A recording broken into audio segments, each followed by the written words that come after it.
ന്റെ അതിപരിശുദ്ധമായ നാമം വാഴ്ത്തപ്പെടുമാറാകട്ടെ. ഇന്നത്തെ ചിന്തയ്ക്കായി പുറപ്പാട് പുസ്തകം 14 അധ്യായത്തിന്റെ 15 വാക്യവും 19 വാക്യവും നമുക്ക് വായിക്കാം.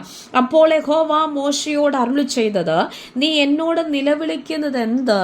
മുൻപോട്ട് പോകുവാൻ ഇസ്രായേൽ മക്കളോട് പറക. 15 വാക്യത്തിൽ, അനന്തരം ഇസ്രായേലരുടെ സൈന്യത്തിന് മുൻപായി നടന്ന ദൈവദൂതൻ അവിടെ നിന്നു മാറി അവരുടെ പിന്നാലെ നടന്നു. മേഘസ്തംഭവും അവരുടെ മുമ്പിൽ നിന്നു മാറി പിൻപിൽ പോയി നിന്നു. ദൈവം തൻ്റെ ദാസനായിരിക്കുന്ന മോശയോടും തൻ്റെ ജനമായിരിക്കുന്ന അവൻ ഇസ്രായേലിനോടും പുറപ്പെട്ടു പോകുവാൻ കൽപ്പന കൊടുക്കുന്നത് ശേഷം അതുവരെ അവരുടെ മുൻപിൽ പോയിക്കൊണ്ടിരുന്ന ദൈവത്തിൻ്റെ ദൂതനും മേഘസ്തംഭവും അവരുടെ പിൻപിലേക്ക് പോയത് വളരെയധികം നമ്മെ ആശ്ചര്യപ്പെടുത്തുന്നൊരു മഹാസംഭവം തന്നെയാണ്. അപ്പോൾ ഈ അത്ഭുതകരമായ വാക്യം നാം വായിക്കുമ്പോൾ തന്നെ ദൈവം തൻ്റെ ജനത്തിന് വെച്ചിരിക്കുന്ന അതുല്യമായ ദൈവിക സംരക്ഷണവും സുരക്ഷിതത്വവും നമ്മെ അത്ഭുതപ്പെടുത്തുന്നതാണ്. അതെ, നമ്മുടെ ദൈവത്തിൻ്റെ പദ്ധതികൾ, നമ്മുടെ ദൈവത്തിൻ്റെ സുരക്ഷിതത്വം, നമ്മെക്കുറിച്ചുള്ള ദൈവത്തിൻ്റെ പദ്ധതികളൊക്കെ നമ്മുടെ ചിന്തകൾക്കും അപ്പുറമായി നിൽക്കുന്നതാണ്. ഒരുപക്ഷേ നാം വിചാരിക്കും നാം കടന്നു പോകുന്ന സാഹചര്യങ്ങൾ ഏറ്റവും പ്രതികൂലമായി തന്നെയാണല്ലോ മുമ്പിൽ കടന്നു വരുന്നത്. എങ്ങനെ അതിനെ അഭിമുഖീകരിച്ചു കടന്നു പോകുമെന്നൊക്കെ ചിന്തിക്കുമ്പോൾ ദൈവത്തിൻ്റെ പദ്ധതികൾ നമ്മുടെ ചിന്തകൾക്കും അപ്പുറമായി നിൽക്കുന്നതാണ്. ഇസ്രായേൽ മക്കൾ അഭിമുഖീകരിക്കേണ്ടിയിരിക്കുന്ന സകല പ്രയാസങ്ങളിലും വെച്ച് ഏറ്റവും അധികമായ നിർണായകമായ ഒരു സംഭവം തന്നെയായിരുന്നു ഈ സംഭവം എന്നുള്ളത്. അപ്പോൾ തൻ്റെ ജനത്തെ വിടുവിക്കുന്നതിനു വേണ്ടി ദൈവം ഉപയോഗിച്ച വഴികളിൽ ഏറ്റവും ആശ്ചര്യമായതായിരുന്നു ഈ മഹാസംഭവം. നമ്മെ അത്ഭുതപ്പെടുത്തിക്കൊണ്ട്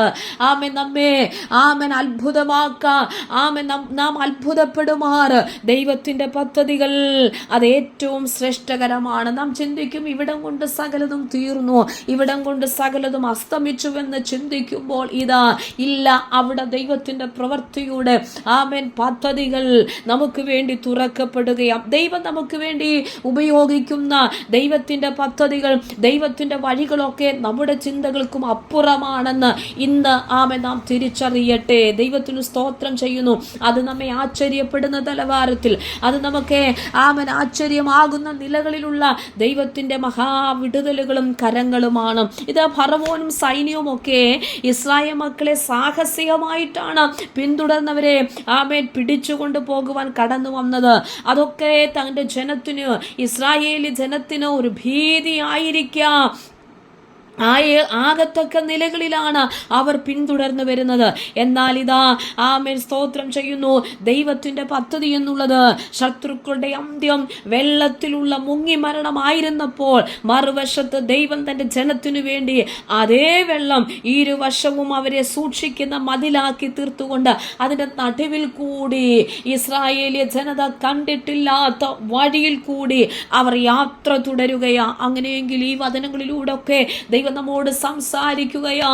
എന്താ നമുക്ക് പ്രതികൂലമായി നിൽക്കുന്നുവോ അതിനെ വിഭാഗിച്ചുകൊണ്ട് അതിന്റെ മധ്യേ പ്രതികൂലത്തിന്റെ നടുവിലൂടെ ദൈവം നമ്മെ മറുകര എത്തിക്കുക തന്നെ ചെയ്യും. അതിന്റെ നടുവിൽ കൂടി ഒരു വഴി കർത്താവ് നമുക്ക് വേണ്ടി തുറക്കുവാൻ ഇടയായി തീരും. ദൈവത്തിന് സ്തോത്രം ചെയ്യുന്നു.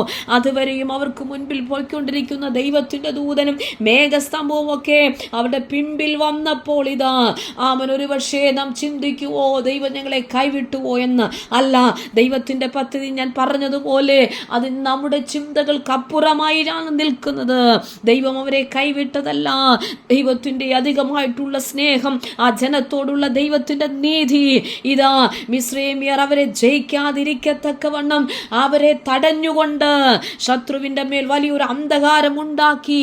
അതേ മേഘസ്തംഭം ദൈവജനങ്ങൾക്ക് മുഴുവനും വെളിച്ചമായി തീരുവാനിടയായി തീർന്നു. അവർക്ക് അവർക്ക് തണലായി തീരുവാനിടയായി തീർന്നു. അങ്ങനെയെങ്കിൽ ദൈവജനമേ, ഇന്ന് ആമേൻ കർത്താവ് ഈ വചനങ്ങളിലൂടെ ഒക്കെ നമ്മളോട് സംസാരിക്കുകയാണ്. നാം എന്ത് നമുക്ക് മുൻപിൽ പ്രതികൂലമായിരിക്കുന്നുവോ അതിന്റെ നടുവിൽ നാം കണ്ടിട്ടില്ലാത്ത ചില ദൈവികമായ പദ്ധതികൾ, ദൈവത്തിന്റെ ചില അധികാരങ്ങൾ നമുക്ക് വേണ്ടി ദൈവം തുറന്ന് തരുവാനിടയായി തീരും. ദൈവത്തിന് സ്തോത്രം. പ്രശ്നമെന്ന് തോന്നുന്ന അതേ കാര്യത്തെ തീർച്ചയായും നമ്മുടെ ജീവിതത്തിൽ അത് അനുഗ്രഹമാക്കി കർത്താവ് ഈ ദിവസങ്ങളിൽ നമുക്ക് വേണ്ടി നൽകി തരും. അതുകൊണ്ടാണ് കർത്താവിന്റെ വചനത്തിൽ നാം വായിക്കുന്നത്, ദൈവത്തെ സ്നേഹിക്കുന്നവർക്ക്, നിർണയപ്രകാരം വിളിക്കപ്പെട്ടവർക്ക് തന്നെ സകലവും നന്മയ്ക്കായി കൂടി വ്യാപരിക്കുന്നു. ഇപ്പോൾ നാം തിന്മയെന്ന് പറയുമ്പോൾ, ഇപ്പോൾ നാം അത് ആമൻ കണ്ണുനീരെന്ന് പറയുമ്പോൾ, കഷ്ടതയെന്ന് പറയുമ്പോൾ, മറുവശത്തിതാ ദൈവത്തിന്റെ പ്ലാനുകളും പദ്ധതികളും നമ്മുടെ ജീവിതത്തെ അത് നന്മയാക്കി തീർക്കുകയാണ്.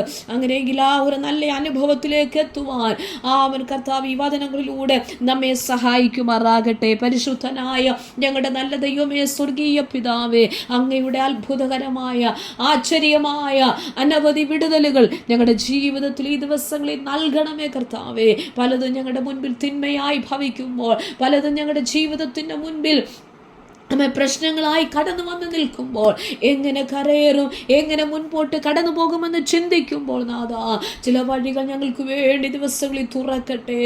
യേശുവിൻ്റെ നാമത്തിൽ ഞങ്ങളുടെ കുടുംബങ്ങളിൽ കർത്താവേ, ഞങ്ങളുടെ തലമുറകളുടെ മേൽ, ഞങ്ങളുടെ ശുശ്രൂഷകളുടെ മേൽ, ഉപജീവനത്തിൻ്റെ മാർഗങ്ങളിൽ, ജോലികരമായ വിഷയങ്ങളിൽ, ഭാവി സംബന്ധമായ വിഷയങ്ങളിൽ, സമസ്ത മേഖലകളിലും ഇന്ന് രാത്രി ചില വഴികൾ ഞങ്ങൾക്ക് വേണ്ടി തുറക്കപ്പെടേണ്ടതിന്